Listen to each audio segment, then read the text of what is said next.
কুদরতি খোদার প্রতি শ্রদ্ধা জ্ঞাপন করে একটি বিশেষ অনুষ্ঠান আপনাদের শোনানো হচ্ছে। ছেলেবেলার কথা বলতে গিয়ে নানান কথা মনের ভেতরে ভিড় করে আসে। একটি এর ভেতরে আমি বলবো, সেটি হচ্ছে কি করে আমি এই যে ইংরেজি শিক্ষার পথে কি করে এসেছিলাম, সেই কথাটি বোধ হয় বেশি আপনাদের সকলকে একটু আকৃষ্ট করতে পারে। আমাকে আমার অভিভাবকরা চেয়েছিলেন হাফেজে কোরআন হব। হাফেজে কোরআন ভালো কাজ। যেমন ছোট মামার বড় ভাই, তিনি শহরে কাজ করতেন, স্কুলে শিক্ষকতা করতেন। তিনি এসেছিলেন গরমের সময় ছুটি ছিল, সেই ছুটির উপলক্ষে বাড়িতে এসেছিলেন। আমরা দুজন অনবরত সারাদিন ধরে খেলা করে বেড়াই। এই জিনিসটা একদিন তিনি সকালবেলায় দেখলেন যে আমরা আর পড়াশোনা কিছু করছি না, বেরিয়ে যাচ্ছি, আমের গাছে যাচ্ছি আম পাড়তে। বৈশাখ মাস, আমের অভাব ছিল না। যাই হোক, এই সমস্ত দেখে তিনি খুব বেশি সন্তুষ্ট হননি। আমাদের দুজনকে ধরে নিয়ে এলেন, তোরা কি পড়াশোনা করছিস, পড়, এখানে বসে পড়। আমি তাকে বললাম যে আমি তো পড়াশোনা শেষ করে ফেলেছি, কারণ আমি পড়ছিলাম কোরআন শরীফ, সেটা তো আমার শেষ হয়ে গেছে। তিনি বললেন না, এখন পড়তে হবে, বলে আমাকে দিলেন একটা বর্ণবোধ। এই বর্ণবোধ পড়তে গিয়ে আমি তো বললাম আমি তো এটি পড়িনি কখনো, বাংলা, পড়, আমি শিখে দিচ্ছি। উনি আমাকে দেখিয়ে দিলেন কি করে পড়তে হবে, কোনটা কোন অক্ষর চিনিয়ে দিলেন। তারপরে আমাদের ছেড়ে দিলেন, তোমরা পড়াশোনা করো, আর এই রোদের মধ্যে বেরিও না। আমরা তো কিছুক্ষণ থাকলাম, কতক্ষণ ছিলাম ঠিক স্মরণ নেই, তাহলে ঘন্টা দুটো কাটিয়েছিলাম সেই লেখাপড়ার ভিতরে। তারপর উঠে গিয়ে খাওয়া দাওয়া করে আবার ওই গাছের দিকে ছুটলাম। আমি কিছু পারতেই হবে, কিন্তু সে খেলাটাও আর জুটলো না কপালে, কারণ মামা এসে আবার সেখান থেকে আমাদের ধরে নিয়ে গেলেন। উনি কি পড়াশোনা করেছিস, লেখাপড়া কিছু করেছিস নাকি? আমি হ্যাঁ, আমি তো পড়েছি, আপনি তো বই দিয়েছেন, সে পড়ে শেষ করেছি। শেষ করেছিস? মিথ্যে কথা। আমি হ্যাঁ, ধরুন আপনি। তা আমাকে ধরলেন তিনি প্রথম পাতা থেকে শেষ পাতা পর্যন্ত, কিন্তু আমার উত্তরগুলো শুনে তিনি একটু সন্তুষ্টই হলেন, আমাকে আর কোন ধমক দিলেন না। যে মানুষটি একদিন আমাদের স্টুডিওতে বসে তার ছেলেবেলার কথা বলেছিলেন কেমন করে মাত্র 2.5 ঘন্টায় গোটা বর্ণমালাকে তিনি আত্মস্থ করেছিলেন, মাত্র গতকাল কলকোলাহল মুখরিত জীবন লোক থেকে তিনি মৃত্যুলোকের বাসিন্দা হয়ে গেছেন।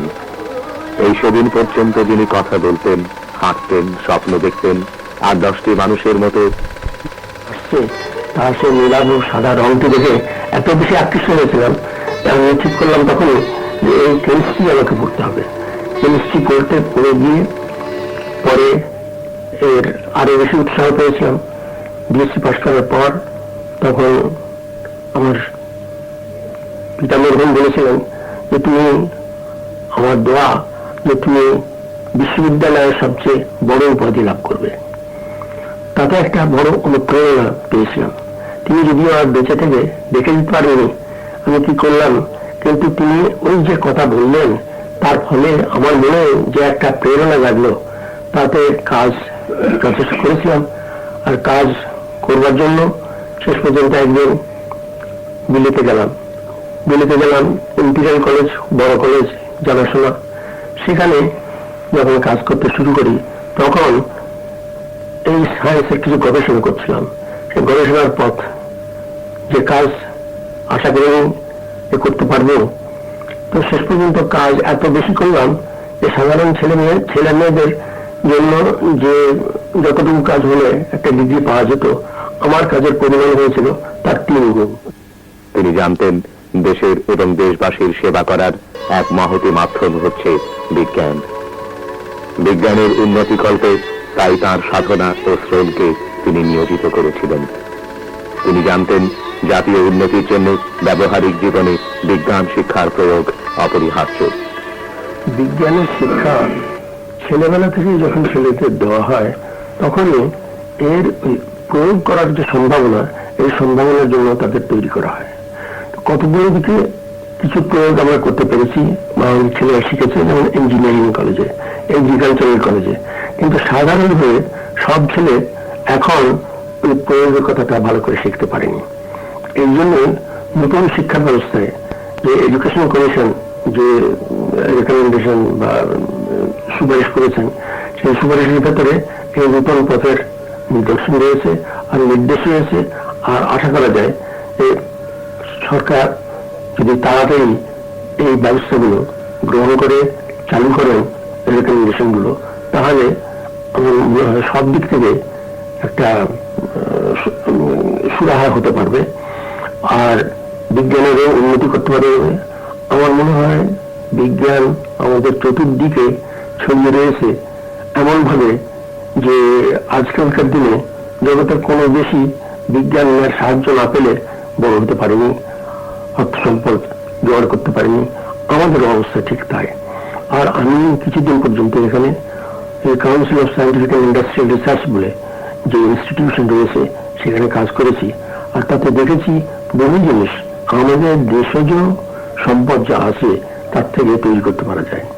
কিন্তু তৈরি করতে পারলেও ব্যাপকভাবে আর বহুল উৎপাদক যদি না করতে পারি আমরা সে সমস্ত জিনিস, তাহলে সম্পদ আসে না, টাকা আসতে পারে না।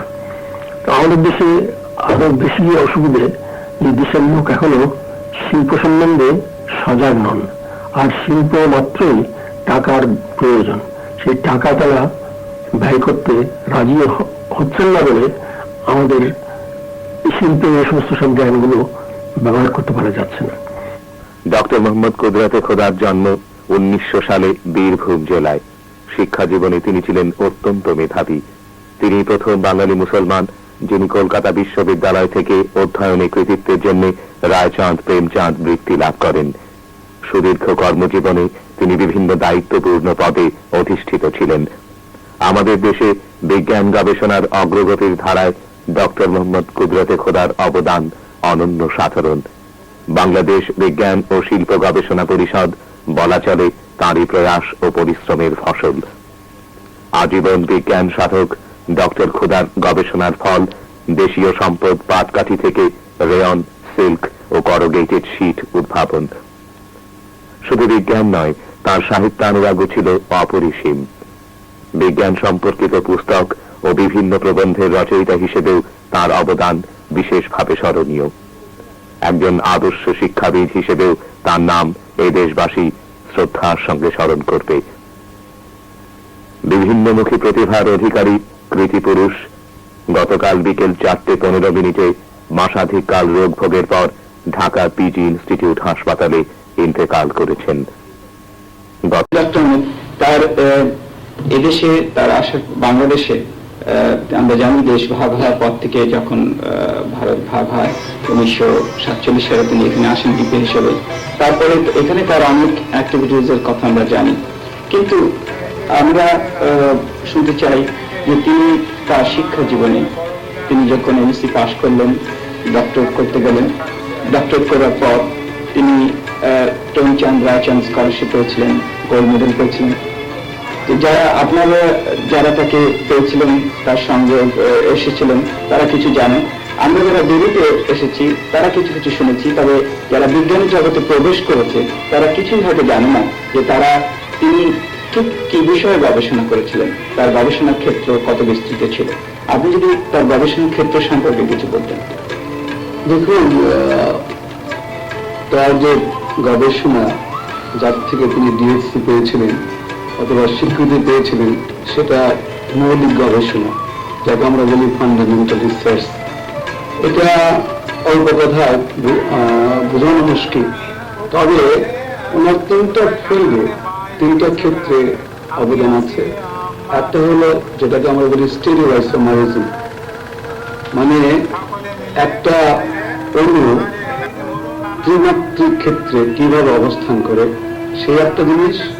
আর একটা হলো যখন নাকি কোনো একটা অণুতে অনেকগুলো কার্বন পরমাণু থাকে, তখন সেখানে যে একটা স্ট্রেন হয়, সেটা কিভাবে বিভিন্ন প্লেনে থাকলে সেই স্ট্রেন কমে যায় সেটা দেখানো। আরেকটা হলো ওনার অবদান, সেটা হলো কিটো ইনোটোটোমারিজম, এটাও কম্পাউন্ড, এটা যোগের বিভিন্ন অবস্থান। এগুলো মৌলিক অবদান ছিল এবং এই জন্য তিনি দেশে এবং বিদেশে বেশ স্বীকৃতি লাভ করেছিলেন। ধন্যবাদ আপনাকে। জানি তদানীন্তন পূর্বে পাকিস্তান সরকারে তিনি প্রথম DPI director of public instruction ছিলেন। শুধু তাই নয়, এরপরেও তিনি সেকেন্ডারি এডুকেশন বোর্ডের চেয়ারম্যান ছিলেন। এদেশের বিভিন্ন লেভেলসের শিক্ষার সঙ্গে তিনি যুক্ত ছিলেন। তার এই শিক্ষাক্ষেত্রে অবদান এবং শিক্ষায় তার সঙ্গে তার যে গভীর যোগাযোগ ছিল এই সম্পর্কে আপনি যদি কিছু বলেন।